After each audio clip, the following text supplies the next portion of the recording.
എറണാകുളം അങ്കമാലി അതിരൂപതയിലെ എൻ്റെ പ്രിയപ്പെട്ട സഹോദര വൈദികരെ, സിസ്റ്റേഴ്സ്, മാതാപിതാക്കളെ, യുവജനങ്ങളെ, കുഞ്ഞുമക്കളെ, വളരെ പ്രത്യേകമായ ഒരു കാര്യം നിങ്ങളുമായി പങ്കുവയ്ക്കുന്നതിനാണ് അസാധാരണമായ വിധത്തിൽ ഇങ്ങനെ ഒരു സന്ദേശം നൽകുന്നത്. നമ്മുടെ സഭയുടെ കുർബാന അർപ്പണ രീതി നമ്മുടെ അതിരൂപതയിലും നടപ്പിലാക്കേണ്ടതിൻ്റെ ആവശ്യകതയെപ്പറ്റിയാണ് ഞാൻ നിങ്ങളുടെ മുൻപിൽ അവതരിപ്പിക്കുന്നത്. നമുക്കറിയാവുന്നതുപോലെ പല രീതിയിൽ വിശുദ്ധ കുർബാന അർപ്പിച്ചിരുന്ന സാഹചര്യത്തിലാണ് 1999 മെത്രാന്മാരുടെ സിനഡ് വിശുദ്ധ കുർബാനയുടെ ഏകീകൃതവും രൂപം തീരുമാനിച്ചത്. കുറേ രൂപതകളിൽ 2000 ജൂലൈ 3 മുതൽ അത് നടപ്പിലാക്കാൻ നമുക്ക് കഴിഞ്ഞു. മറ്റു ചില രൂപതകളിൽ അത് നടപ്പിലാക്കാൻ സാധിച്ചിട്ടില്ല. നമ്മുടെ വിശുദ്ധ കുർബാനയുടെ ക്രമം നവീകരിക്കുന്നതോടൊപ്പം 1999 സിനഡിൻ്റെ തീരുമാനം സഭ മുഴുവനിലും നടപ്പാക്കാനുള്ള നടപടികൾ സ്വീകരിക്കാൻ പൗരസ്ത്യ സഭകൾക്കായുള്ള കാര്യാലയം നമ്മോട് ആവശ്യപ്പെട്ടു. 2021 ജൂലൈ 3 ഫ്രാൻസിസ് മാർപ്പാപ്പ സിറോ മലബാർ സഭയ്ക്ക് മുഴുവനായി എഴുതിയ കത്തിൽ 1999 തീരുമാനം ഏകീകൃത അർപ്പണ രീതി നടപ്പിലാക്കാൻ നമ്മോട് ആവശ്യപ്പെട്ടു. ഈ പശ്ചാത്തലത്തിലാണ് 2021 ഓഗസ്റ്റ് മാസത്തിൽ ഏകീകൃത അർപ്പണ രീതി സഭ മുഴുവനിലും നടപ്പിലാക്കാൻ മെത്രാന്മാരുടെ സിനഡ് തീരുമാനമെടുത്തത്. പുതിയ കുർബാനക്രമം നമ്മുടെ സഭയിലെ 34 രൂപതകളിലും യൂറോപ്പിൽ അപ്പസ്റ്റോലിക് വിസിറ്റേഷനിലും മറ്റ് പ്രവാസി സമൂഹങ്ങളിലും 2021 നവംബർ മാസത്തിൽ നടപ്പിൽ വന്നു. സഭയെ സംബന്ധിച്ചിടത്തോളം വലിയ ഒരു നേട്ടമായിരുന്നു അത്. ദൈവത്തിന് നമുക്ക് നന്ദി പറയാം. എറണാകുളം അങ്കമാലി അതിരൂപത നമ്മുടെ സഭയുടെ കേന്ദ്ര രൂപതയാണ്.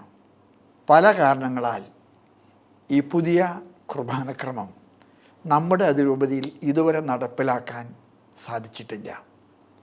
എന്നാൽ ഇത് നമ്മുടെ അതിരൂപതയിലും നടപ്പിലാക്കേണ്ട സമയമായി. 2022 മാർച്ച് മാസത്തിൽ ഫ്രാൻസിസ് മാർപ്പാപ്പ അനുസരിക്കാൻ ആവശ്യപ്പെട്ടുകൊണ്ട് നമുക്ക് മാത്രമായി കത്തെഴുതി. പരിശുദ്ധ പിതാവിൻ്റെ ഭാഗത്ത് നിന്ന് വലിയ സ്നേഹമാണ് അതിലൂടെ നമ്മുടെ അതിരൂപതയോട് പ്രകടിപ്പിച്ചത്. പുതിയ കുർബാനക്രമം ഒറ്റയടിക്ക് നടപ്പിലാക്കാൻ സാധിക്കുന്നില്ലെങ്കിൽ ഘട്ടം ഘട്ടമായിട്ടെങ്കിലും ദൈവജനത്തെ ബോധവൽക്കരിച്ചുകൊണ്ട് നടപ്പിലാക്കണമെന്ന് മാർപ്പാപ്പ ആവശ്യപ്പെട്ടു. ആ രീതിയിൽ സിനഡിൻ്റെ ഭാഗത്തു നിന്നും പലതവണ ചർച്ചകൾ നടത്തി. എന്നാൽ അവയൊന്നും ലക്ഷ്യത്തിലെത്തിയിട്ടില്ല. പിന്നീട് മാർപ്പാപ്പ തൻ്റെ പ്രത്യേക പ്രതിനിധിയെ അയച്ചു. ആർച്ച് ബിഷപ്പ് സിറിൽ വാസിൽ പിതാവും മാർപ്പാപ്പയുടെ മനസ്സ് നമ്മളെ വ്യക്തമായി ധരിപ്പിച്ചു. സങ്കടകരമെന്ന് പറയട്ടെ, പിന്നെയും പലവിധ തടസ്സങ്ങളാണ് ഉന്നയിക്കപ്പെട്ടത്. നമ്മുടെ സഭയോടുള്ള സ്നേഹം മൂലം ഫ്രാൻസിസ് മാർപ്പാപ്പ മൂന്നാമതും ഇടപെട്ടു. ഇത്തവണ വീഡിയോ സന്ദേശത്തിലൂടെയായിരുന്നു അത്. 2023 ഡിസംബർ 7 മാർപ്പാപ്പ നമ്മളോട് വ്യക്തമായി അനുസരണം ആവശ്യപ്പെട്ടു. 2023 ഡിസംബർ 25 മുതൽ നമ്മുടെ അതിരൂപത മുഴുവനിലും ഏകീകൃത വിശുദ്ധ കുർബാന അർപ്പണ രീതി നടപ്പിലാക്കാൻ മാർപ്പാപ്പ അതിരൂപതയോട് നിർദ്ദേശിച്ചു. അനുസരിച്ചില്ലെങ്കിൽ നമ്മൾ കത്തോലിക്കാ സഭയുടെ കൂട്ടായ്മയിൽ നിന്ന് പുറത്താകുമെന്ന് പോലും മാർപ്പാപ്പ സ്നേഹത്തോടെ നമ്മളോട് പറഞ്ഞത് നമ്മൾ മറക്കരുത്. എന്നാൽ അതും പല കാരണങ്ങളാൽ നടപ്പിലായില്ല. 2024 ജനുവരി മാസത്തിലെ സിനഡ് ശേഷം സിനഡിൽ പങ്കെടുത്ത എല്ലാ പിതാക്കന്മാരും ഒരുമിച്ച് ഏകീകൃത കുർബാനക്രമം നടപ്പിലാക്കാൻ നമ്മുടെ അതിരൂപതയോട് അഭ്യർത്ഥിച്ചിരുന്ന കാര്യവും നിങ്ങൾ ഓർക്കുമല്ലോ. മേജർ ആർച്ച് ബിഷപ്പിൻ്റെ ഉത്തരവാദിത്തം ഏറ്റെടുത്ത ശേഷം പരിശുദ്ധ പിതാവിനെ കാണുന്നതിന് വേണ്ടി റോമിലേക്ക് പോകുന്നതിന് മുൻപ് നമ്മുടെ അതിരൂപതയോട് ഞാൻ ഒരു അഭ്യർത്ഥന കൂടെ നടത്തി. നമ്മുടെ സാഹചര്യങ്ങളെല്ലാം കണക്കിലെടുത്ത് ഘട്ടം ഘട്ടമായി ആണെങ്കിലും സഭയുടെ ഈ പൊതു തീരുമാനം നടപ്പിലാക്കാനുള്ള ഒരു പദ്ധതി തയ്യാറാക്കാൻ ഞാൻ അഭ്യർത്ഥിച്ചുവെങ്കിലും അത് ഫലം കണ്ടില്ല. പരിശുദ്ധ പിതാവ് ഫ്രാൻസിസ് മാർപ്പാപ്പയെ നേരിട്ട് കണ്ടപ്പോഴും പിന്നീട് മാർപ്പാപ്പ നടത്തിയ പ്രസംഗത്തിലും നമ്മുടെ അതിരൂപതയുടെ കാര്യം പരിശുദ്ധ പിതാവ് പരാമർശിക്കുകയുണ്ടായി. പിതൃസ്നേഹത്തോടെ മാർപ്പാപ്പ പറഞ്ഞത് നമ്മൾ തിരസ്കരിച്ചത് പിതാവിനെ വലിയ വേദനയുളവാക്കിയെന്ന് എനിക്ക് മനസ്സിലായി. അതേ തുടർന്ന് പൗരസ്ത്യ സഭകൾക്കായുള്ള കാര്യാലയത്തിലെ നടന്ന ഉന്നതതല യോഗത്തിൽ എറണാകുളം അങ്കമാലി അതിരൂപതയിൽ ഏകീകൃത അർപ്പണ രീതി നടപ്പിലാക്കുന്നതുമായി ബന്ധപ്പെട്ട് എടുത്ത തീരുമാനങ്ങളാണ് നമ്മുടെ അതിരൂപതയുടെ അപ്പസ്റ്റോലിക് അഡ്മിനിസ്ട്രേറ്റർ ബോസ്കോ പുത്തൂർ പിതാവും ഞാനും കൂടി നൽകിയിരിക്കുന്ന സർക്കുലറിൽ പറഞ്ഞിരിക്കുന്നത്. ഇതുമായി ബന്ധപ്പെട്ട ഓൺലൈനിൽ പ്രത്യേകമായി വിളിച്ചുകൂട്ടിയ സിനഡിൻ്റെ 2 ദിവസത്തെ സമ്മേളനത്തിൽ വീണ്ടും ഈ വിഷയം ചർച്ചയായി. ഒരിക്കൽ കൂടി ഘട്ടം ഘട്ടമായി എന്നാൽ അനന്തമായി നീളാതെ കുർബാനക്രമം നടപ്പിലാക്കുന്നതിന് വേണ്ട നിർദ്ദേശങ്ങളും സിനഡിൻ്റെ തീരുമാനപ്രകാരം സിനഡാനന്തര അറിയിപ്പിലൂടെ നൽകിയിട്ടുള്ളതാണ്. ഒരു പൗരസ്ത്യ സഭ എന്ന നിലയിൽ വിശുദ്ധ കുർബാന അർപ്പണം സഭയുടെ ജീവനാഡിയാണ്. ആരാധനാക്രമത്തിൽ ഐക്യമാണ് കൂട്ടായ്മയുടെ അടിസ്ഥാനം. അൾത്താരയിൽ ഐക്യമില്ലാതെ സഭയിൽ ഐക്യം സാധ്യമല്ല എന്ന് ബെനഡിക്ട് 16 മാർപ്പാപ്പ നമ്മെ ഓർമ്മപ്പെടുത്തുന്നുണ്ട്. ആരാധനാക്രമത്തിൻ്റെ അടിസ്ഥാന രൂപങ്ങളിൽ ഐക്യരൂപമില്ലാതെ ഐക്യം സാധ്യമാവില്ല. കൂട്ടായ്മയിൽ നാം ബലിയർപ്പിക്കുമ്പോഴാണ് നാം ഒരു സഭയായി മാറുന്നത്.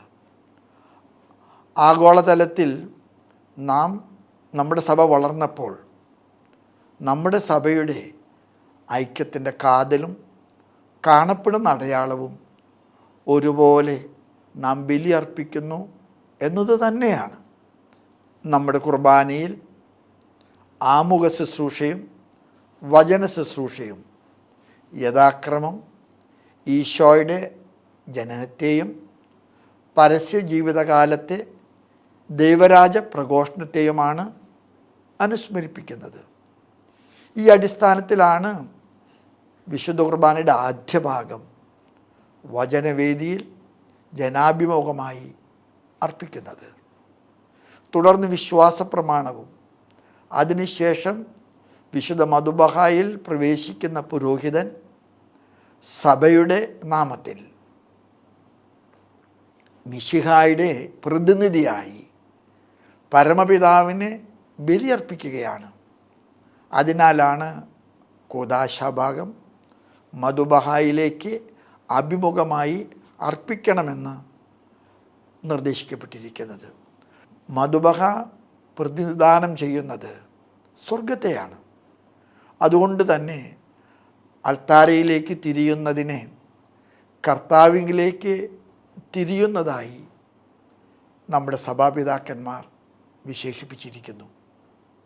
വിശുദ്ധ കുർബാനയുടെ അർപ്പണഭാഗം സമാപിക്കുന്നത് കൊണ്ടാണ് കുർബാന സ്വീകരണത്തിന് ശേഷമുള്ള കൃതജ്ഞതാ പ്രാർത്ഥനകളും സമാപന ആശീർവാദവും ജനങ്ങളുടെ നേരെ തിരിഞ്ഞ് ചൊല്ലേണ്ടതാണെന്ന് നിർദ്ദേശിക്കപ്പെട്ടിരിക്കുന്നത്.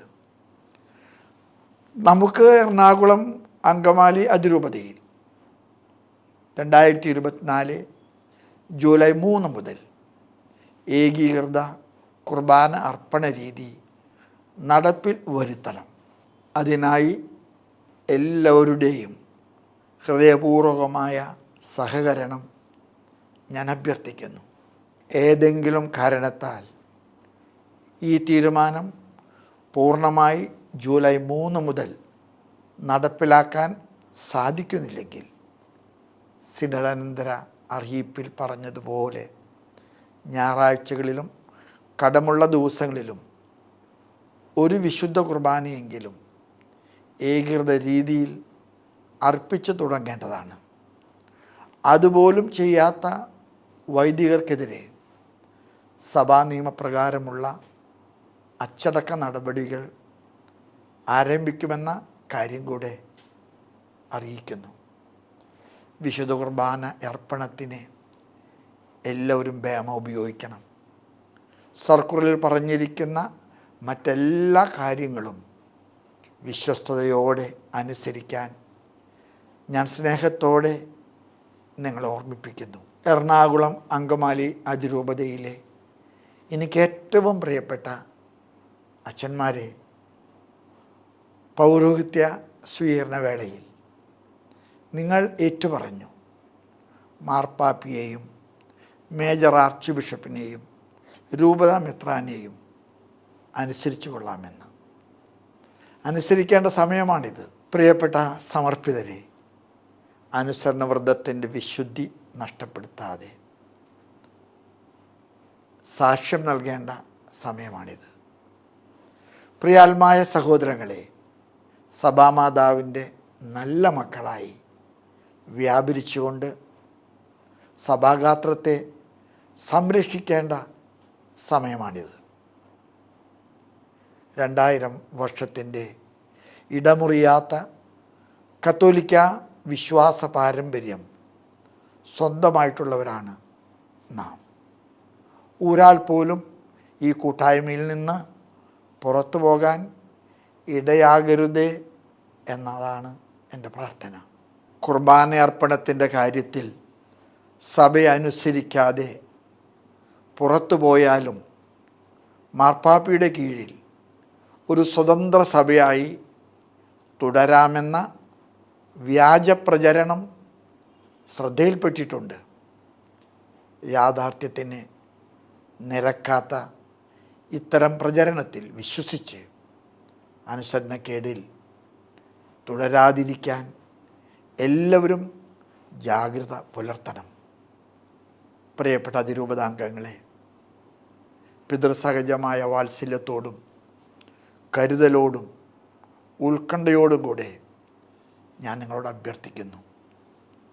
അനുസരണം വഴിയായി സഭാ കൂട്ടായ്മയിൽ നിങ്ങളെല്ലാവരും നിലനിൽക്കണം.